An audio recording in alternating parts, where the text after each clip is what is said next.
محمد شمسول حسن Washington angle کے ساتھ، اور میں انور اقبال واشنگٹن سے اپنے زاویے کے ساتھ۔ یہ دوسرا پروگرام ہم کر رہے ہیں سکوت ڈھاکہ سے متعلق۔ تو انور اقبال صاحب نے ہمیں بیک گراؤنڈ دیا تھا پچھلے پروگرام میں 1905 کی تقسیم بنگال سے لے کے 1947 تک کہاں پہنچے۔ تو اس پروگرام میں انور صاحب ہمیں 1947 سے لے کے کہاں لے کے جاتے ہیں انور صاحب؟ دیکھیں ہوا کیا، ہم کوشش کرتے ہیں کہ پاکستان بننے کے بعد کیا غلطیاں ہوئی اس کی وجہ سے۔ ایک تو ذکر آتا ہے بار بار جو قائد اعظم محمد علی جناح نے کہا کہ Urdu and only Urdu will be the national language of Pakistan. اب میں آپ کو بتاؤں کہ اب تو ایسا ہی لگتا ہے جیسے بنگالیوں کو اردو سے بڑی دشمنی تھی اور اس لیے انہوں نے اردو کے خلاف موومنٹ چلائی اور خاتمہ کر دیا۔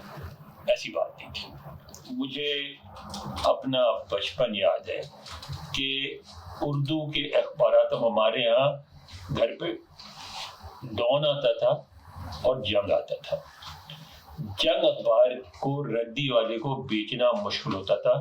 وہ کہتے تھے کہ یہ جو اردو زبان ہے وہ عربی رسم الخط میں لکھی جاتی ہے، یہ مقدس ہے، اس کی ہم ردی نہیں بنا سکتے، لفافے نہیں بنا سکتے، یہ ہم نہیں لیں گے۔ ٹھیک ہے، اردو بڑے شوق سے سیکھتے تھے، جانتے تھے۔ ایک بات ہے، دیکھیں آپ نے کبھی غور کیا کہ بنگلہ دیش آج بھی ایک بڑی تعداد میں مذہبی عالم پیدا کرتا ہے؟ بالکل کرتا ہے۔ ڈھاکہ میں جو مدرسہ عالیہ ہے وہ اس زمانے میں ایک پوری یونیورسٹی کے سائز کی اور یونیورسٹی کے معیار کی تھی، جس زمانے میں ہمارے یہاں ابھی مدرسے اس لیول تک نہیں پہنچے تھے۔ اور اس مدرسہ عالیہ میں آج بھی اردو پڑھائی جاتی ہے۔ کیوں پڑھائی جاتی ہے؟ اس کی وجہ یہ تھی کہ برصغیر پورے میں یعنی پنجاب تک آپ کو ہر جگہ جو پیش امام نظر آتے تھے ان میں بہت بڑی تعداد بنگالیوں کی ہوتی تھی۔ ان کو یہ پتا تھا کہ یہ جو پڑھ کے جائے گا، اگر اس نے جا کے امامت کرنی ہے بہار میں، ویسٹ بنگال میں، یو پی میں، سی پی میں، پنجاب میں، سندھ میں، تو بنگلہ نہیں چلے گی، اردو چاہیے ہوگی اس کو۔ اردو ایک رابطے کی زبان کے طور پر سب مانتے تھے اور بنگالی اس کی رابطے کی زبان کی حد تک عزت کرنے کو تیار تھے۔ لیکن جتنی بھی عزت کوئی کسی زبان کی کرے، اپنی زبان کو کسی دوسری زبان کے لیے نہیں چھوڑتا، اور چھوڑنی چاہیے بھی نہیں۔ ان کو اپنی زبان سے جو محبت ہے، جو لگاؤ ہے، اس کو ہم سمجھ نہیں سکے اور ہم نے اس کو سمجھ کے اس مسئلے کو حل کرنے کے بجائے۔ انور صاحب اس میں میرا پوائنٹ یہ ہے کہ اگر قائد اعظم محمد علی جناح کو مہلت ملتی، زندگی ملتی، تو وہ ایک سیاسی آدمی تھے، ایک ڈیموکریٹ تھے، تو وہ یہ اس پالیسی پہ شاید رد و بدل کر دیتے۔ میرا ماننا یہ ہے کہ اس پہ ضرور رد و بدل کرتے، مگر افسوس کہ ہمارے پاس وہ اس طرح کی لیڈرشپ بعد میں میسر نہیں ہوئی ہمیں۔ بالکل، آپ میں خیال آپ بالکل درست کہہ رہے ہیں کہ قائد اعظم کا جو کچھ رویہ تھا زندگی کے حوالے سے، وہ اس میں کبھی بھی نظر ثانی کرنے سے وہ گھبراتے نہیں تھے، نظر ثانی کرتے اور بنگلہ کو مان لیتے۔ لیکن وہ تو ان کا تو انتقال ہو گیا، اور اس کے بعد کیا ہوا آپ یہ دیکھیں، جو بنگلہ زبان کی موومنٹ چلی جس میں فائرنگ ہوئی، فائرنگ کے بعد یہ 1953 تھا میرا خیال ہے یا 56 تھا، جو بھی ایگزیکٹ تاریخ یاد نہیں، خیال 53 تھا، اس میں جو لوگ شہید ہوئے، اس موومنٹ کی شدت کو بھی دیکھ کے ہمارے لوگوں نے سے سبق نہیں سیکھا۔ ہوتا کیا تھا خاور صاحب کہ ڈھاکہ میڈیکل کالج کے سامنے بنا ہوا ہے شہید مینار۔ شہید مینار ان لوگوں کا ہے جو بنگلہ زبان کے لیے وہاں گولی چلا، اس وقت جو شہید ہو گئے، اس وقت شاید مسعود محمود صاحب جو بعد میں ایف ایس ایف کے وہ ایس پی ڈھاکہ تھے، اور اس وقت جو چیف سیکرٹری تھے وہ غلام مساق خان تھے۔ اچھا، ویسٹ پاکستان کے لوگوں famous characters from Pakistan history. تو اس وقت اچھا وہ ہوا، تو اس میں اس وقت کی تو میں بات نہیں کروں گا، جو کچھ میں نے دیکھا میں اس کی بات کرتا ہوں۔ ہر اس دن 21 فروری کو وہ وہاں پوری سڑک جو وہاں تھی ڈھاکہ میڈیکل کالج کے سامنے، وہ پوری سڑک بند کر دی جاتی تھی۔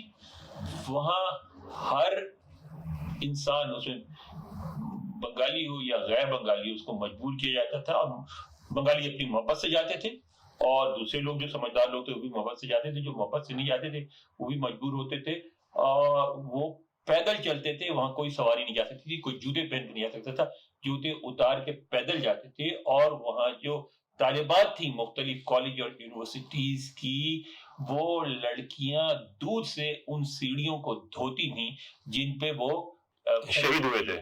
تو وہ اس شدت کو اس دن پورا بنگلہ دیش جو ہے نا اس میں ہر چیز رک جاتی تھی. جو اس وقت ایسٹ پاکستان تھا, جو ایسٹ پاکستان تھا, سوائے گفتگو ہوتی تھی زبان کی. تو اگر ہم اس شدت کو سمجھ لیتے تو ہم اس معاملے کو اتنا نہیں کھینچتے.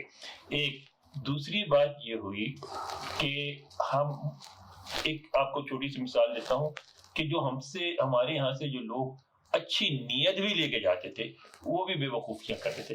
ایک صاحب پہ جو بعد میں پاکستان میں سیکورٹی اینڈ ایکسچینج اتھارٹیز کے سیپ کے سردار بنے, عبدالسبحان میاں, بنگالی تھے جی. ان سے میں نے گفتگو ہوئی تھی میری, کہنے لگے یار یہاں سے لوگ بھیج دیتے ہیں ان کو اور ڈسٹرکٹ مینجمنٹ گروپ والے کو, اور وہ وہاں جا کے ڈپٹی کمشنر لگا تھا, وہ سڑکیں بناتے ہیں. تو میں نے کہا تو میاں, میں نے کہا سر وہ تو پھر اچھی بات ہے. کہنے لگے کیسے اچھی بات ہے؟ اب وہ بتاؤ, ہم ان کو کہتے ہیں کہ یار سڑک نہ بناؤ, یہ سڑک اگلے بارش میں بہ جائے گی, اور وہ بہ جاتی ہے, سارا پیسہ بھی ضائع ہوتا ہے اور گالی بھی پاکستان کو پڑتی ہے. بھائی ہم ان کو سمجھاتے رہ گئے کہ بھائی ایسٹ پاکستان میں اگر آپ نے ٹرانسپورٹ کا سسٹم بنانا ہے تو لانچز کا اور جال بچھائے, بوٹس کا جال بچھائے, اور بنگلہ دیش نے یہی کیا. بعد میں یہی کیا تقسیم کے بعد. آپ دیکھیں اس وقت عید پہ آپ نے دیکھو گے تصویریں جو وہاں کی آتی ہیں تو ایک بھیڑ ہوتی ہے لوگوں کی لانچز پہ جانے کی, کیونکہ ان کا ایزیسٹ, زیادہ کوئی خرچ نہیں ہے. مطلب یہ ہے انور صاحب, آپ یہ کہہ رہے ہیں کہ مغربی پاکستان کی جو اشرافیہ تھی وہ مشرقی پاکستان کے کلچر کو اور وہاں کی ضروریات کو سمجھ نہیں سکی, یا سمجھنے کی کوشش نہیں کی. انہوں نے ویسٹ پاکستان کے حل اپلائی کرنے کی کوشش کی ایسٹ پاکستان میں. اس کا یہ ایک نتیجہ نکلا.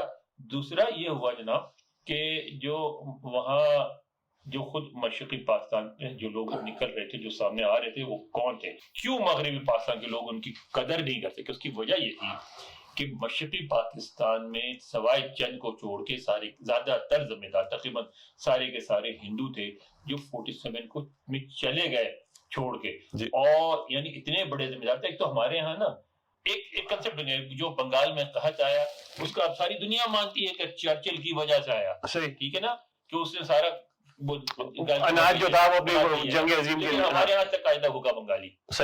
بھوکا بنگالی نہیں تھا, اس کا کھانا چھین لیا گیا تھا, ٹھیک ہے. تو وہاں زمیندار تھے, اتنے بڑے بڑے نواب ہیں جی. نواب اور ڈھاکہ کا آپ نے ذکر سنا ہوگا. اب لکھنؤ کے نوابوں کا بھی ذکر سنتے ہیں, اور ان کا بھی کہ ایسے کھاتے تھے, ایسی عیاشی تھی, ایسے ڈانس ہوتا تھا. یار نواب اب ڈھاکہ چلے جائیں, Dhaka medical college, Dhaka university کا کرزن ہال, سر سلیم اللہ ہال, یہ ساری کی ساری چیزیں ان نوابوں نے اپنے پیسوں سے بنائی ہیں. وہ ایسے شہر میں جہاں شیعوں کی تعداد تقریباً نہ ہونے کے برابر ہے, وہاں بھی جو حسینی دالان امام بارگاہ ہے وہ نواب نے اپنے پیسے سے بنائی ہے. وہ ان چیزوں کا کوئی ذکر نہیں کرتا کہ وہ کروڑوں روپے خرچ کرتے تھے عوام کی فلاح و بہبود کے لیے. جو وہاں کا زمیندار تھا, ہندو تھا, زمیندار اور بلدہ, اس کا جو آپ وہ دیکھیں جو بوٹینیکل گارڈن تھا اس میں ساری دنیا سے پودے لا کے رکھے تھے. وہ یعنی اتنے بڑے بڑے زمیندار بھی تھے. لیکن اچھا وہ سارے چلے گئے تو وہاں کیا ہوا کہ جو وہ تھی نا فیوڈل ایلیٹ, وہ اچانک ختم ہو گئی. اس کی جگہ لوور مڈل کلاس کا پڑھا لکھا آدمی اوپر آ گیا. اب جو لوور مڈل کلاس کا آدمی تھا اس سے مغربی پاکستان کا فیوڈل لارڈ ڈیل کرنا پسند نہیں کرتا تھا. اور بہت ساری کہانیاں سنیں گے آپ, ان کی بے عزتی کی جاتی تھی, ان کو اگنور کیا جاتا تھا. خود جسٹس جاوید اقبال نے اپنی کتاب میں لکھا ہے ایک ڈپلومیٹ کا حال کہ وہ آئے 65 کی وار کے بعد بھٹو صاحب کے ساتھ, بھٹو صاحب نے کس طرح کا سلوک کیا کہ وہ باہر آ کے مجھے بھی پتا چلا, جسٹس جاوید اقبال کہتے ہیں کہ مجھے بھی پتا چلا کہ دکھ ہی ہو گیا ہے, میں باہر کا تو دیکھا رو رہا تھا, میں نے اسے تسلی دینے کی کوشش کی. تو اس نے کہا کہ دیکھو تم ایک کوی کے یعنی شاعر کے بیٹے, تم سمجھو گے, یہ لوگ نہیں سمجھیں گے میری بات. کیا بات آپ کی؟ کہنے کے بات یہ کہ ہم نے کوئی بات نہیں کرنی, انشاءاللہ ایک دن ہمارا ملک آزاد ہوگا, پھر ہم تم سے برابری سے بات کریں گے. یہ 1965 کی بات کر رہے ہیں آپ؟ جنگ کے بعد جی, 1965 کی بات. تو یہ والی ایپیسوڈ ہم یہاں ختم کرتے ہیں اور تیسری ایپیسوڈ میں حاضر ہوں گے انور اقبال کے ساتھ. اجازت دیجیے.